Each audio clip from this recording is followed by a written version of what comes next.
Hi friends, welcome to the Shits and Gigs podcast where we keep the vibe high, the humor gets raunchy, and things get spicy when we talk about food. I'm Meg Davis and we're here tonight for an episode of Bath Bombz. I have some garden facts and hacks for you. Trixie and I right now are straight up chilling, right Trixie? We're on the couch and it's not the bathtub, but it's so nice. I was just thinking right before I started that it's been really cool to navigate the mini pivots that I've done and embraced in both the podcast and my recipe subscription and coaching business recently, and probably the last year. I don't know, and the driving force honestly for each pivot is just what feels right. When I had this grand idea maybe that so originally when I started this Bath Bomb series, I was legit in the bathtub, hopefully not with all of you, but encouraging you to also be in the bath and taking that time for yourself. But with Cammie starting to go to bed later, it just was no longer realistic for me to take a bath every single week sometimes. And I should definitely prioritize doing them more often than I am now. However, I was really hard on myself on making that shift of I have to be in the bathtub to record these episodes because I call them Bath Bombz. And then I was beating myself up about it, and I just took a step back and I was why am I so hell-bent on this? I was what is the actual intention with this episode? And for me, that is to connect with all of you on a deeper level, kind of just give you insight into what my brain is because my husband is blown away sometimes. I literally was just talking out loud to myself next to my husband in the kitchen, and he's are you done? And I really think, I was telling him, I was I just think there's so much going on up there that I literally have to offload some on the outside because there's already two other conversations happening in my head. So if you want to know me, that's essentially what my brain is like. But anyway, so my intentions with the Bath Bombz was to connect with people on a deeper level, kind of give them an inside look, and think big. And also just encourage people to take time to relax. And I try my best to keep these episodes nice and short and sweet because I also know time is of the essence. And even if it's a 5-minute bath or you're just laying on your bed or sitting on your couch, whatever is relaxing and just decompressing for you, whatever that is, I hope you can just do that while enjoying listening to these episodes. So whoever has been listening, thank you so much. I hope you are getting something special out of it, whether that be that time to relax or an expanded mind as far as big picture thinking goes. But whatever it is, thanks for being here. So let's dive into our garden facts and hacks. This year was my first successful year having a garden. I was really leaning into, I was kind of having traveler's remorse, I guess is a way you could put it. I've had the itch to travel for probably a solid year now, just because, I don't know, I'm craving something different. I want something to just take my breath away. And I don't know. It's just, well, I do know. It's not in the budget right now. So what was happening is just you know what? I'm not going to deprive myself that amount of joy of that wow and that relaxation that I'm craving. I'm just going to create Santorini in my backyard. So, totally realistic goal, obviously, creating Santorini Greece in your backyard. And so some ways that I've done that, or one way that I've done that, I'm not going to go on a tangent, was through creating my little European market. And so I had this big vision of doing a really cool potted garden with an arch and vines and all these fun things, but reality quickly set in that I am still a very active toddler mom, and something as intense as that was not in the cards this summer or this spring when you planted things. So it wasn't happening. So I was you know what? There's this I for whatever reason thought we needed a large bale of hay to just plop on our porch, but it literally took up a quarter of our porch. So we've just had a bunch of this excess hay chilling near our garage, and It honestly was probably a hazard because it had been like 2 years. It's probably full of like mildew. We had to like get rid of it. So one day he was taking a solid nap, and like was pretty caught up on work. So I was like, you know what? I'm going to tackle this project today, and we're going to garden. We're going to make this happen this year. So I just went to work with clearing out that space, and I planted my seeds. First note about garden living: if you are also short on time but don't want to steal yourself the joy of having a garden, don't fucking do seeds. Too much work, too much unpredictability. You're watering it for 2 weeks with potential hope that it might actually grow into something. Just buy the pre-grown. Like, just enough to where it started and you know it has potential to really thrive. Okay? Seeds are stupid. I give people credit who have the time and the energy to tend to the seeds and remember every year when you're supposed to plant the seeds. I give it to you. I tip my hat to you. Maybe that'll be me one day, but this year was just not it. That's a little hack number 1, buying pre-started stuff. And also, quick little side note, make sure you listen all the way to the end, because I have a big picture thought that you may want to consider. And here we go. Garden facts that I've learned through my mini European market. First things first, tomatoes are thirsty bitches. For the longest time, my tomato plants were just stagnant. They stayed like the same size for probably 2 weeks. And then we had like monsoon rain for a week and a half, and they then thrived and started producing tomatoes. So clearly I was underwatering them, and they need a lot of water. So pay attention to that. And speaking of watering, it's best to water your garden or whatever you're watering if it's exposed to like a lot of sunlight. It's best to do it in the morning before the sun is like fully exposed, and then at dusk. So then you don't have any risk of the plant being wet while the sun hits it, and then that kind of can be damaging to the plant. So morning and night for watering is great for gardens. And really cool observation. I don't know why this really clicked for me this year, because I've definitely noticed this in prior years, especially with like cucumbers or zucchinis that my dad has grown in the garden. But strawberries come from a flower. And I was like, this is so interesting, seeing a strawberry grow from like this little white flower, and the center of the flower ends up growing into the strawberry. And like my mind it opened up my mind as to how this all works way deeper than I've ever thought before. So I then continued to witness my garden. I noticed tomatoes also come from a flower, and so do the cucumbers. And I know for a fact peppers do, and eggplant, and like I mentioned, zucchini, pumpkins come from a flower. I was like, oh my God, does literally everything come from a fucking flower? Am I realizing this just now? Am I the only person that everything comes from a flower? So I did some research, and here are the facts. It is, in fact, true that a fruit is defined, or all fruits, rather, come from flowers. In fact, a fruit is defined as any ovule-bearing structure which contains seeds. So, like, literally think like ovary, which, like, what? So fruit are, like, literally ovaries, and seeds are, like, eggs?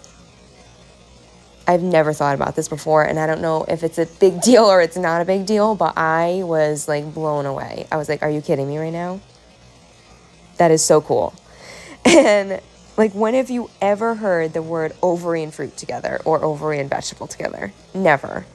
Like, why isn't this a fun fact that our like midwives and OBGYNs are throwing out at our appointments to like lighten the mood a little bit? That is so cool. We're basically like fruits. Or fruits are like us. I don't know. Who was here first? Comment if you know the answer. Fun fact though, not all vegetables come from a flower, based on my research. And who knows, there probably is some fruits out there that do not come from a flower. Comment again if you know the answer, because I am genuinely curious. But based on my superficial research, All fruits are, in fact, come from a flower, but not all vegetables do. So like root vegetables do not come from a flower. Oh my gosh, struggling there for a second. All right, let's move on. Super cool. I thought that was crazy. Comment if you agree that it's crazy. All right, next up, cucumber vines are spiky as fuck. What the hell are they trying to prevent here? What is like a cucumber's number one, thing that's trying to eat it? I can't think of the word. Like, why are they so spiky? And then the cucumber itself actually has like little spikes on it that you kind of brush away after you pick it, or that's what I do anyways. So why are they so spiky? I would just like to know that. And caterpillars are, in fact, very hungry. Rest in peace, my broccoli. It was thriving. And then the fucking white moth caterpillars devoured all of it. I was quite literally very pissed off about it. Yeah. So, R.I.P. my broccoli. Some other observations. Weeds are fucking whack this year. Weeds are out of control. I am doing my best, and we are outside a lot, so I do try and pick like as I go along and stuff, but left untamed, these weeds were like literally taller than me this year. Literally taller than me. Crazy. We've been here for 3 years. I've never experienced that. And again, I'm a toddler mom, so maybe I'm not as attentive to it. However, we literally live outside, so I know I'm seeing it and doing my best to pick it up. Anyone else feel that way about their weeds this year? Crazy. And some hacks that I learned. So we're all about working smarter and not harder in this house. 2 things. My chives and lettuce, or one of the lettuces that I had grown in the garden, were from like the butts of stuff I grew at the store. I don't know if that makes sense. So like essentially for chives, like once I had cut down all the way to where it like kind of turns whitish, I stuck the little like bulb bottoms right in the ground, or in the soil rather, in like a little pot, and watered really well. Those are also thirsty bitches. They really like when they're like kind of drenched, but you don't want them sitting in water for too many days in a row because you don't want the roots to rot. So just pay attention and like drain as necessary. But they would continue to grow. Every time I would chop them and they just kept on the water, they would continue to sprout new chives. So super cool. And same with the lettuce. So I'll be honest, the lettuce that I bought from the store didn't end up fully growing. There are 2 factors to consider though. Cam kept pulling them out of the ground. So I don't know if their opportunity to thrive was top notch. Secondly, I think it might be advised to have that one grow vines first, or not vines, but, or I guess, yeah, vines at the bottom, or roots. That's the word I wanted, roots. Because the 2 differences between the chives already come when you get them from the store with the little roots on the bottom. So they already have kind of that portal for like the water to be feeding it optimally. And then lettuce butts don't typically have the roots still. So I think it might be smart to have the roots grow. And a way you can do that is you stick toothpicks in the sides, just enough to have it sit on like the top of a glass of water. And you just fill the water up enough to kind of submerge that bottom part. And after probably a week or so, you should see some roots. And then at that point, I think it would be pretty cool and potentially more able to thrive in the garden. It did, just sticking it in the ground though, start to sprout some new leaves in the middle. But again, Cam kept pulling them out of the ground, and that didn't really thrive with a lot of water. And that one was right in the ground, so I couldn't really control it. So, yeah, a couple things to consider with lettuce butts there. I don't know. Just kind of trial and error over here this year. Just doing our best, as always. And that's, I think, all I got for the garden facts and hacks. I hope I blew your minds and also educated you on some things that I learned this year with my little European market. And yeah, don't ever hesitate to just take one little step that could bring whatever reality you're desiring to life. Like, we are far from Santorini in the backyard. However, we together have been able to do a couple things in the yard, like revive our fire pit and clear out some twigs and sticks and things that had fallen down in the backyard, and just doing small things to like make home feel like an escape again. Home should feel safe. It should feel like an escape. It should feel open and light. And if it doesn't, what kind of pivots should you consider? Because everyone deserves to have that home base where they feel safest and most at peace. All right, let's get into big picture thinking, because this thought has seriously changed my life. And I don't recall why I started asking myself this or what it was, but I do know I was at a point in my life where I was feeling very stuck and heavy, and I was in kind of like a trailblazing season for setting boundaries and things to just protect my peace and like give myself a little space. I just felt crowded, I think is a way to put it, like between being a toddler mom and an entrepreneur, trying to squeeze in intentional work time in the nooks and crannies of that life, versus when I had total freedom working from home and working at Elevated even. Prior, it's a huge shift when you're an entrepreneur and you become a mom, and if daycare isn't in the budget, So yeah, I was in a stuck and heavy place, and I was just in a, like I said, trailblazing season for setting some boundaries. And a question I started asking myself is, how would life be different? So, little backstory, I guess. I'm like a recovering people pleaser, hardcore people pleaser. The things I used to fucking do to go out of my way for people were insanity. I just don't know what I was thinking sometimes. So things needed to change, especially when I could barely make time for myself on top of being a toddler mom, entrepreneur, and a present wife. So when I couldn't even show up for myself anymore, like the showing up for other people needed to seriously dial back. And not in an inconsiderate way, but the way I was extending myself needed to stop. So I would ask myself, all right, so if all my friends are going out this weekend, example, like real life talk here. This past weekend, we ended up having to take Cam to the ER in the middle of the night because he was kind of irritable all day. He refused to nap, and then he was having a hard time going to bed at night, and we finally got him down.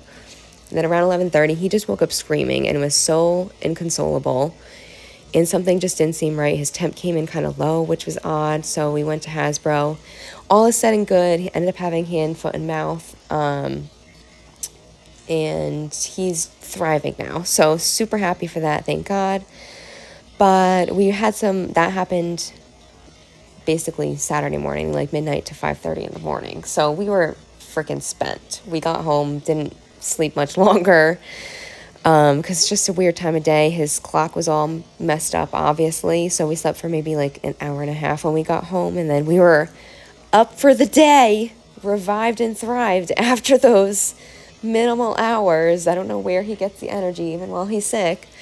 But yeah, it was a rough day. So we had fun plans, though, to go out to the Social House. Shout out to Social House in EG. It's a new restaurant and bar that everyone seems to love, and I was super excited to go, and my FOMO was like high, but it was just, my mama bear kicked in, and I was like, I don't think it's ideal for us to go tonight, especially since he didn't nap super well, and I was like, I just don't have good vibes for tonight, so I think we should stay home and pass and maybe just offer to hang with our friend for his birthday tomorrow. And we did. And what I thought through, so my thought process with asking myself this question is, how would life be different if I chose to stay home tonight and be there for my son? Because I think I really genuinely think he needs me, and I don't want to make that call and just hand him off to our loved ones, not knowing that he's going to be feeling his best. So I thought about it and I was like, life isn't going to be different, because even if, unfortunately, if my friend doesn't understand why we had to make that call, life goes on, and if he's a true friend, he's going to love me anyways. So he's irked for the night. I get to be there for my son and be present and feel good about my choice. life isn't different. So stay home. Say no to the plans if it doesn't feel right, guys. Like, care a little less. And not, again, in an inconsiderate way, but just care less about the prejudgment of how something's going to pan out just because you say no for once. Or being a toddler mom. Sometimes, or like for the beach. Beach was huge trial and error year for us. It was, I really had to pep talk myself into that one. That was a huge growth experience for me as a mom, and like definitely helped us bond, just trial and erroring the beach. So I asked myself this question a lot, talking myself going into the beach, because I do love the beach and I love being outside and I love that we share that together. But he was not a fan of the beach. So sometimes the whole effort of getting there was for like 15 minutes. And that was hard for my brain to do sometimes. But I asked, like, how would life be different if we go to the beach, we try it out, he plays on the playground for 10 minutes and he has fun for that 10 minutes and then he's done and we go home, and life would be no different. It'll be 15 minutes of a fun time and then we leave. Or if we make it to the parking lot, we're there for 5 minutes and he's not having it because he's tired or whatever. We tried it and life's no different just because it didn't work out. So and that was big for me too, because not to go on a mini tangent here, but as a mom, I'm like a huge planner. So accepting the reality that not everything goes to plan, being a toddler mom, is something I'm still working through. And it's like a forever learning experience for me, I think. So releasing that expectation that everything's going to pan out in the way that I would hope or I would dream is like a big part of me coping with like postpartum toddler mom. And this question has been so helpful with that. So I really hope this question is helpful for you guys too, working through this crazy life that we live. Like, we're not living in an easy society, guys. So give yourself some grace. Ask yourself, how would life be different, to hopefully help you navigate giving yourself some time to relax and do things like this and listen to this episode and just listen to things or do things that make you feel just like relaxed and supported and grounded in this crazy ass life. All right, guys, I think this was a long one again. These seem to be getting longer. I apologize if it drags on, but I hope you're having a good time. I hope we have some laughs. I hope you get to relax, and I hope your mind is blown. All right, let's dive into our mocktail and close this thing up. Tonight, I'm just highlighting a basic relaxation tea. This tea, again, as far as grounding my mood and helping me navigate the tough times, was crucial. I absolutely love the Herbal Relaxation Tea. It's peppermint flavored, so super light though, nothing intense. And it's formulated with lemon balm, passion flower, lavender, and chamomile. All super great for supporting relaxation while also helping you cope with occasional stress and maintaining a healthy mood and improved restful sleep. So I would use this for balancing out my mood during the day. I wouldn't take it too late in the day though, because it also is really great and supportive, like I said, for restful sleep. So I would say if you're using it for a mood balancer, take it before 12. I don't know. I think that would just be a safe call, because sometimes depending on how that first half of the day goes, you could be already tired. So it might not be as effective for mood balancing versus like that deep relaxation state. Not that it's going to like drug your ass, but honestly, some people, depending on how sensitive you are to some of these ingredients, it is like very effective for knocking your ass out at the end of the day. So just be mindful of maybe like when you implement it, depending on what you're hoping to get out of it. And it's, like I said, a peppermint flavor, and I called it like a lo-fi, hi-fi blend. When I wanted the mood balancing, but I also needed that boost in energy, I would pair it with a pomegranate liftoff, and it was such a yummy, refreshing blend. It was like fruity with a hint of mint. It was perfect. So definitely swing by Elevated Nutrition, 34 Newsnack Hill Road in West Greenwich, Rhode Island. We're there Monday through Friday, 6:30 to 2:30, and then Saturday 8 to 1. Sundays for family. And if you want to try it at home, definitely hit me up on Instagram at megdavis.healthcoach for pricing and any kind of inquiries. Or if you just want to chat, definitely hit me up. I love connecting with literally anyone. So if you need someone to talk to and you just want to chat it up, I would love to dive deeper into ideas that come up on the podcast for sure. Feel free to message me anytime or comment below. Thanks for tuning in, friends. Toodles.